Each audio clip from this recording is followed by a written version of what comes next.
মানুষের ছড়া কবিতাটি লিখেছেন আল মাহমুদ।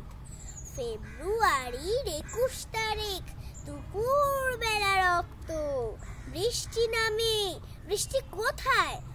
বরকতেরই রক্ত। হাজার যুগে সূর্য তাপে জ্বলবে এমন লাল যে সেই লোহিতেই লাল হয়েছে কৃষ্ণচূড়ার ডাল যে। প্রভাত ফেরির মিছিল যাবে, ছড়াও ফুলের বন্যা। বিষাদ গীতে গাইছে পথে তিতুমিরের কন্যা। চিনতে নাকি সোনার ছেলে? ক্ষুদিরামকে চিনতে রুদ্ধ শ্বাসে প্রাণ দিল যে মুক্ত বাতাস কিনতে। পাহাড় তলির মরণ চূড়ায় ঝাঁপ দিল যে অগ্নি।